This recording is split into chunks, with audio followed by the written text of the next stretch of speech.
السلام علیکم ورحمۃ اللہ۔ ایک گاؤں میں ایک باپردہ خاتون رہتی تھی جن کی ڈیمانڈ تھی کہ شادی اس سے کریں گی جو انہیں باپردہ رکھے گا۔ ایک نوجوان اس شرط پر نکاح کے لیے رضامند ہو جاتا ہے۔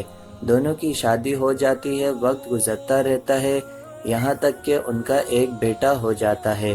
ایک دن شوہر کہتا ہے کہ میں سارا دن کھیتوں میں کام کرتا ہوں، کھانے کے لیے مجھے گھر آنا پڑتا ہے جس سے وقت کا ضیاع ہوتا ہے، تم مجھے کھانا کھیتوں میں پہنچا دیا کرو، جس پر بیوی راضی ہو جاتی ہے۔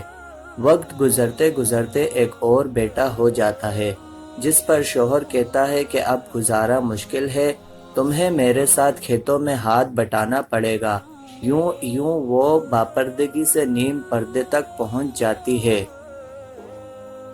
اور تیسرے بیٹے کی پیدائش پر اس کا شوہر مکمل بے پردگی تک لے آتا ہے۔ وقت گزرتا رہتا ہے، یہاں تک اولاد جوان ہو جاتی ہے۔ ایک دن یوں ہی بیٹھے بیٹھے شوہر ہنسنے لگتا ہے۔ بیوی سبب پوچھتی ہے تو کہتا ہے کہ بڑا تو پردہ پردہ کرتی تھی، آخر کار تیرا پردہ ختم ہو گیا، کیا فرق پڑا پردے اور بے پردگی کا، زندگی تو اب بھی ویسے ہی گزر رہی ہے۔ وہ بولتی ہے کہ تم ساتھ والے کمرے میں چھپ جاؤ، میں تمہیں پردے اور بے پردگی کا فرق سمجھاتی ہوں۔ شوہر کمرے میں چھپ جاتے ہیں، عورت اپنے بال بکھیرے رونا پیٹنا شروع کر دیتی ہے۔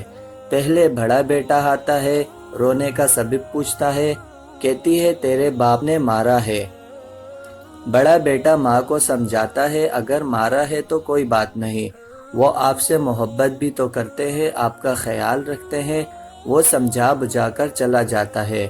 عورت پھر سے رونے کی ایکٹنگ کرتی ہے اور منجلے بیٹے کو بلا کر بتاتی ہے کہ تیرے باپ نے مجھے مارا ہے۔ منجلا بیٹے کو غصہ آتا ہے، وہ باپ کو برا بھلا کہتے ہوئے ماں کو سمجھا بجھا کر چپ کروا کر چلا جاتا ہے۔ آخر کار عورت یہی ڈرامہ چھوٹے بیٹے کے سامنے کرتی ہے تو چھوٹا بیٹا تو غصے سے آگ بگولا ہو جاتا ہے اور زور زور سے گالیاں بکتے ہوئے ڈنڈا اٹھاتا ہے اور کہتا ہے کہ ابھی باپ کی خبر لیتا ہوں۔ پھر عورت شوہر کو بلا کر بولتی ہے کہ پہلا میرے پردے کے وقت ہوا تو اس نے تیرا پردہ رکھا، دوسرا نیم پردے کا وقت ہوا تو تیری آدھی لاج رکھ لی، جبکہ تیسرا جو مکمل بے پردگی کے زمانے میں ہوا تو وہ مکمل طور پر تیرا عزت کا پردہ اتارنے گیا۔ حاصل کلام، پردہ عورت کا فطری تقاضا ہے جو خالق مرد وزن کی طرف سے قاعدہ بھی ہے۔ اگر آپ کو ویڈیو اچھی لگی ہو تو ویڈیو کو لائک کریں، چینل کو سبسکرائب کریں اور ویڈیو کو زیادہ سے زیادہ شیئر کریں۔ جزاک اللہ، اللہ حافظ۔